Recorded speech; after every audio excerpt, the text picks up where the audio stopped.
Miniature wargaming is an incredible hobby, and that's the reason why I've been involved in it for almost 2 decades now. That's almost 20 years. Where does time go? But it can be an intimidating hobby. So that's why today we're gonna talk about the top mistakes that I see hobbyists making all the time. And yeah, okay, I might have fallen for a couple of these as well. These were hard lessons to learn. And these might not all apply to you personally, but I guarantee that you'll have at least seen some of these. Number 1, there are other miniature war games. This is an absolute classic and one that I fell victim to for over 10 years. So let's be honest, most people start miniature wargaming through Warhammer. Most likely Warhammer 40k. It's just a fact of life. It's how things are. Games Workshop have a massive footprint on the high street in the UK and across the digital and intellectual space. They have made their mark, certainly, from video games to books to now even cartoons. Comparatively, I think the next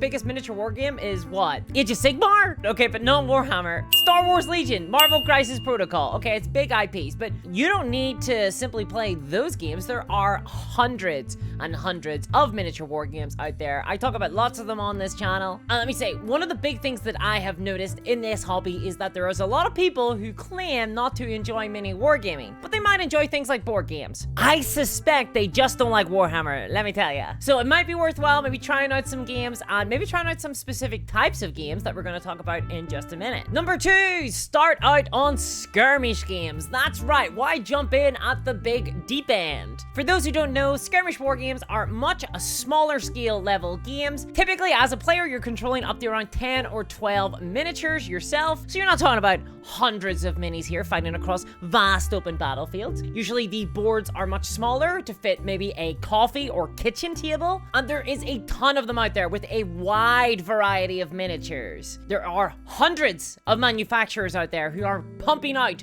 miniatures of wide varieties. And many of these are perfect for plenty of skirmish war games out there. Do you want to be an astronaut on the moon? You can do that. And even if you just want to stick to Games Workshop products, maybe try something like Warcry or Necromunda first. Get a feel for mini wargaming. Plus, it's a lot less daunting to only have to paint around 10 to 12 miniatures as opposed to 300. Speaking of which, number 3, your paint jobs can be bad. You can be fine with bad paint jobs. I know I am. I'm like years 18 or something, and I'm here painting with contrast paints in a single layer, screwing up everything. And you know what? I have a ton of fun. Why? Well, because I'm painting my models for games. I'm not expecting them to be absolute works of art, not Mona Lisas over here. No, they just need to serve the purpose of looking fine on the table. Remember, you're not gonna be looking at them like this right up to your face. You're gonna be looking at them over there. They're over on the table. I don't need people to be looking at my miniatures and saying things like, by Jove, this looks incredible, it should be alive. I just need them to be saying, look, it's a little man and a little dinosaur. Number 4, directly related to that one, you do not need to chase perfection when painting your miniatures. You will see a lot of incredible paint jobs by miniature painters out there. The internet is beautiful, but many times real life is not. Good enough is good enough. Look, at the end of the day, miniatures are never completed until they are completed. You can paint your models forever. You could stay painting a single model for years, and it would never be done. It's up to you to make the call as to when you are satisfied with a paint job. Speaking of which, number 5, models will often look very ugly. They will have an ugly phase. That is fine. Miniatures look amazing once you've done the base. It's when you paint the rim of a base as to when a model looks perfect. Just compare these 2 models. Doesn't the Stormtrooper just look more finished than the other? Miniature paint jobs often come together at the end, whenever you have done the base and painted the rim. Number 6, do not be embarrassed about telling people what you do or about your hobby. Seriously, you can live your life in fear. Do not live a life of fear. Lots of people are embarrassed by the fact that they paint miniatures. I get that. But really, you don't need to be. There has never been a time where I've regretted telling somebody that I paint Warhammer. No one actually thinks negatively about you because you have a hobby. If someone asks you what you do, just tell them. Just be honest about it, seriously. If you tell somebody that you paint miniature statues, 9 times out of 10, they're gonna be impressed. Nobody will think less of you just because you have a hobby that sets you apart. Honestly, usually it's the other way around. I get a lot of praise for my models, even though they are painted like trash, as we talked about earlier. Number 7, kind of associated with that one, find a community. You might find this accidentally by actually being super open about the fact that you paint miniatures. There are more of us than you think. But also be aware of the fact that there are dedicated hobby communities out there. Some of them are associated just with painting, but others with specific games. And if you're interested in some of the smaller games out there, then this can be an absolute godsend. But even if you just play smaller miniature war games, there is a dedicated community out there for it, I guarantee it. Even the smallest games have an online footprint. It might be on Facebook, Reddit, Discord, but miniature wargaming is a communal experience. It behooves you to find other people. To give you an example, I am a member of the Arkham Rejects Discord. This is a community dedicated to the Batman miniatures game. Let me tell you, there's not a lot of us on there, but it has genuinely enhanced my enjoyment of the Batman miniatures game by around 10. Scientifically, I'm gonna say 10. Also, there is my own Discord linked in the comments below. It is totally public, and we talk about a variety of different miniature war games there, and painting, and all sorts of fun stuff, so join it if you want. Number 9! Never, ever, ever, ever, ever, and I mean ever, pay recommended retail price for your models. Go to third-party retailer stores. They are often given a mandate to present models for much cheaper. I don't know why I said that, like there's some sort of officious tax collector. But it's true, many of them will sell models for significantly cheaper than if you were to purchase them from the manufacturer directly. Why is this the case? Honestly, I'm not too sure. But it's good because it means that third parties are able to get discounts. Especially Games Workshop. Never buy directly from Games Workshop. You will often be able to get it much, much, much cheaper. So if you're in the UK, check out Element Games. I've got an affiliate link in the description below. And if you are in the USA, then check out Noble Knight Games. I've got an affiliate link in the description below as well. Those affiliate links help support the channel and also don't cost you anything at all, so... Number 10. This is kind of spicy. Some people just aren't fun to play with. I'm sorry, I know they might be your best friend, but they might just not be fun to play with. You have to learn this about them. If you find yourself playing against them and you kind of resent them for it, don't play against them. Oftentimes, it won't matter what you do, just some people are just not fun sports. They're not fun to play against. Though this may be exacerbated by certain types of games that we're gonna talk about in a minute. A way to get around this is, of course, to not play with them. I'm sorry, that's the only solution. Unless they're gonna get better. Sometimes they get better, but it's really for them to sort of fix. Number 11. Kinda related to number 10, this one is no Warhammer is better than bad Warhammer. Which means you should just avoid 9th edition. No, I'm just kidding. This can go for any miniature war game, of course. Insert your game of choice here. Basically, miniature war games are not necessarily easy to get onto the table. Yes, skirmish games are easier than war games, yada yada yada. It doesn't matter. No matter what game you're playing, it's gonna require a ton of work. You got your train, you got your models, you're gonna have to put them all out on the table. It's a lot of exercise. It's the only exercise that I get. I am frequently out of breath just from the process of setting up a mini war game. But if you are putting tons of hours of effort into painting your models and getting everything ready for the game day, then you best be having a ton of fun when you actually play the game. And if you're not, that is a lot of effort to spend on being miserable.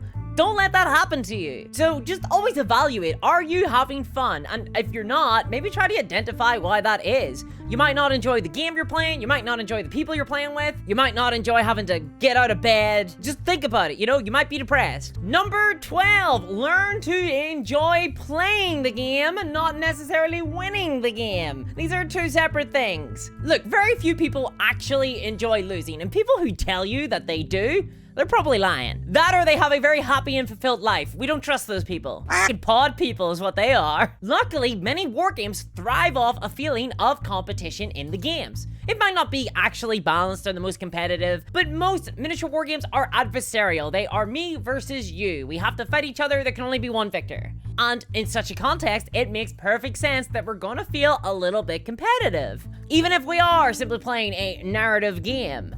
We want our dudes to win, and that's fine, but it can be a little bit of a tightrope to walk. Too much competitiveness can absolutely spoil your fun. This is something I had to learn personally. I used to be very big into competitive play, and I discovered that it was actively detracting from my fun when I was playing Warhammer. I was ruining my own fun, and importantly, I was ruining my opponent's fun too. I was getting salty, I was getting annoying. I have put it all behind me. It is possible to do so. You can train your own attitude when it comes to war games. So get out of the feeling that number one, you gotta win at all costs, and two, that you're not having fun if you're not winning. Go into games just wanting to play the game. Go in looking to experience something else. You need to reconfigure what it is you're looking to pull, looking to claw out of a miniature war game. For me, I learned to enjoy telling stories at the table. It helps me to imagine the shocked expression on my general's face when his plasma gun explodes in his hand because I rolled a bunch of ones. And you've got to learn to roll with the punches. You got to learn to just start to enjoy those sorts of things. Sometimes you just gotta laugh and try and push through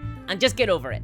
And if you really struggle with this and you're finding yourself locked in this kind of competitive bubble and you're not having fun at all and you're constantly losing and you're frustrated with the game, try a co-op game. Play as part of a team and you might find that actually that competitive spirit you have can be put to good use, helping me, the terrible player, win a game. Speaking of which, number 13, there are more games out there than adversarial 1v1 games. That's right, you don't have to play against somebody. Do you have a partner or someone that you live with who is kind of iffy on the idea of going up against you in a game? Not many people actually enjoy playing against other people. Most people actually don't like the feeling of competition. Many people are intimidated by that, and it makes perfect sense. You're trying to get me to play a game against you, but you're the expert. You're the person who's bringing it to the table, who knows everything about it. I don't want to play against you. You're gonna cream me. And losing isn't fun, as we discovered. So what can you do? Play a cooperative game. Join together. Fight against an AI. There are loads of games that do this. Fallout, Wasteland Warfare, Frostgrave, Stargrave, 5 Parsecs from Home. One Piece Rules has a solo mode that can easily be configured into a cooperative mode. Or even a game like Brutality has a story mode as well. There are tons of them out there. There are many more. So check them out. Look up cooperative miniature war game. And hey, you might be able to get somebody who traditionally might not have been interested in mini war games into a mini war game. And isn't that always a victory? Number 14, again, kind of related. It's like there's some sort of train of thought to these things. God forbid. Do not be intimidated by miniature war games. Do not worry about it. Yes, there is a lot going on, but you can take it at your own pace and nobody is expecting you to be perfect at anything. The only expectations on it are the ones that you set for yourself. So you might not understand color theory. You might not understand how to paint a miniature. You might not understand how to assemble a miniature. You might not understand how to play the miniature war game of your choice. For example, nobody understands how to play Warhammer. The designers don't know how to play Warhammer. I feel like I went out to pick up some milk during 8th edition. I came back and suddenly everybody's talking about purple suns and stratagems. What's going on? Rules writers are drunk most of the time anyway, and the only people who care about your paint jobs are you. So do not worry about it. Do not be intimidated. Go at it with your own pace. There are lots of resources out there. Again, look out for some communities. They will be able to help you. People are generally quite friendly. Do not worry about asking for help. And don't worry, nobody knows what the fuck they're doing in life, generally speaking. Number 15, the hardest part about painting miniatures is sitting down in the first place to do so. Sometimes you just have to force yourself to paint. You just have to sit down, make yourself paint. If you get into the habit of it, it becomes so much easier. And if you're not in the mood, try it for 5 minutes. Set yourself 5 minutes, and if you're not having fun, leave it. But if you are, just keep going. Number 16, no model paint job is ever ruined. You can always fix a paint job, either by painting over the layers or, at the worst case scenario, just simply stripping the paint off a model. It can be done, don't worry about it, so just paint to your heart's content. 17, start small, start cheap. Do not go all in on a miniature war game that you have never played before. Yes, I completely understand. It is exciting. It is tempting. You really want all the stuff. And the Games Workshop salesperson is very aggressive, but be careful about the hype. The hype is not your friend. The hype is kind of your enemy. I see new hobbyists fall victim to this all the time. Even veteran hobbyists still fall victim to this. I almost bought the Ash Wastes box set today in order to avoid a £3 shipping charge. What happens here is that often you will buy a big massive bundle and you will overwhelm yourself. I have seen people who have bought into miniature war games with this attitude absolutely despair. It has ruined the hobby for them as they are sitting with massive piles of boxes of unpainted miniatures.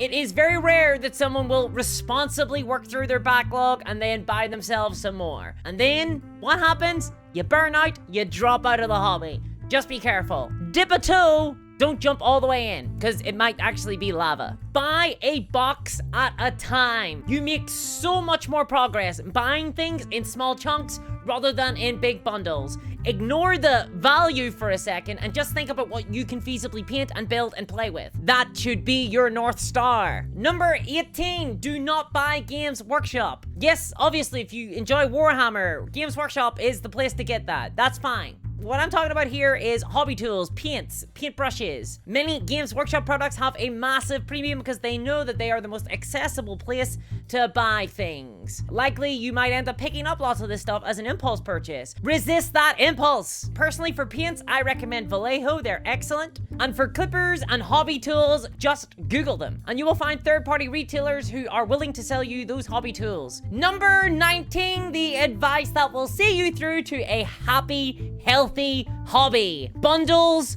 are not discounts. There are lots and lots and lots of bundles in the miniature wargaming hobby. You're often encouraged to buy big in order to save money. Remember, you're not saving money. Usually when you're buying bundles, you're spending more than you otherwise would. Yes, bundles feel like value. Yes, you are getting tons more miniatures than you expected to get. But there is a reason why so many companies try to sell you bundles. And that's because you're getting a bunch of models that you otherwise wouldn't have bought. Sometimes the smart option is not to go after the value and instead simply pick up the models that you desire. You will save more money that way. Plus, remember, this is miniatures. You need to put a lot of work in order to get them onto the table. Sometimes you don't need a massive bundle. More miniatures is not always best. Number 20, do not be afraid to try new painting techniques. This is a creative hobby. It is a learning hobby. Do not be afraid. Don't be worried about it. As we talked about earlier, models can be repainted. You might discover new ways of doing things. It might unlock your brain. It might be a new preferred way to paint. There are lots of ways to paint models. And there are lots of content creators out there who are teaching people. They are teaching newbies and they're teaching people like me how to paint better. Check them out. 21. Do not expect your games to look like a promotional shot, and do not necessarily go chasing after that. Miniature war games are a spectacle, yes, but they don't have to look incredible. Sometimes it's okay for them just to look fine. For example, I play a lot of Carnivale. I play that with cardstock buildings. Yes, I could buy a bunch of MDF terrain. Yes, I could spend loads of time painting all of that terrain up. I could craft acrylic canals. Yes, it would look absolutely beautiful. No, I would not have fun doing that. And 2, I would have no more time in my life. Sometimes you just gotta take the easy wins. Just, if you want to play a variety of games, sometimes you just have to acknowledge that you're going to have a variety of terrain. Not everything will look perfect, and that is fine. There is a difference between super glue and plastic cement. Do not make the mistake. This is plastic glue here. This is super glue here. Super glue can usually be worked on with anything, though it's kind of awkward to work with. You're gonna get your fingers and your thumbs stuck together, let me tell you. Plastic glue, on the other hand, can only be used for hard plastic sprues like that from Games Workshop or Wargames Atlantic. Personally, I love working with plastic glue when I can. It sort of melts the joints together. It creates a very strong binding for plastic models, but it will not work on resin or metal. Also, sometimes you might want to use super glue even on the hard plastics to bind them to their bases. Number 23, do not prime your models indoors or downwind. If you are priming with a spray can, the aerosol fumes are very dangerous. Be super careful with those. You do not want to breathe that in, and if you are downwind, it might get all over you. Number 24, wash. Number 25! Okay, let me explain. Yes, wash, but also, sometimes you're gonna wanna shade your models with a wash. Especially for metallics, I love a Nuln oil. It really brings out the metal sheen. It just adds a lot of depth to a model. There is a reason why people call Nuln oil a liquid talent. It really just pulls a model together. 25, Army Painter, Vallejo paints, dropper bottles, generally, they do not spill as easily as a Games Workshop Citadel paint pot. Citadel paint pots are going to be your enemy. You will spill them at least once or twice throughout your entire hobby career. Always remember, the Nuln oil is trying to get back to its master. It wants to be spilled. Number 26, think long and hard before you sell your miniatures. Certainly, you can sell them if you need to. Sometimes your miniatures are clogging up the place. They're just cluttering the place up. You gotta get rid of them. But honestly, I know many people who have sold miniatures and they have come to regret it later on. I have been in the position where I have thought long and hard about selling armies that I own, that I have collected, and I ultimately did not sell them. And to be honest, I'm really glad about that. I think I would have totally regretted it by now.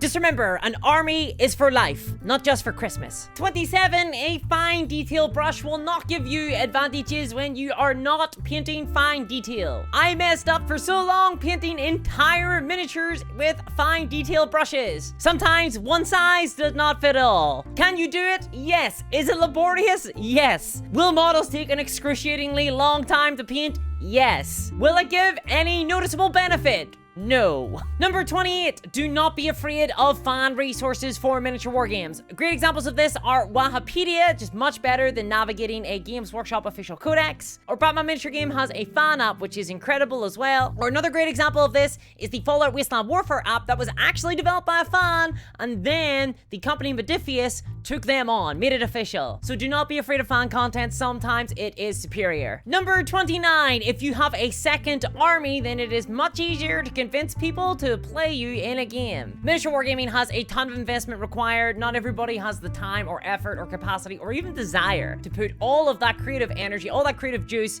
into building tiny little miniature men. That's fine, because if you have enough passion, you can do enough for 2 people. And this gets significantly easier if you're playing skirmish games like we mentioned earlier. So maybe if you want to get somebody involved in miniature wargaming who would not be involved in miniature wargaming otherwise, maybe try and convince them by offering them use of another warband that you have already pre-built. And there is the 29 biggest miniature wargaming mistakes I see hobbyists frequently make. And if you enjoyed that, you might also enjoy my tackling of the most controversial opinions in Warhammer here. And as always, a huge thanks to my patrons, especially Steven Jackson, Sonic Bread, and Beauregard Equipment. And as always, I'll catch you next time. Bye-bye!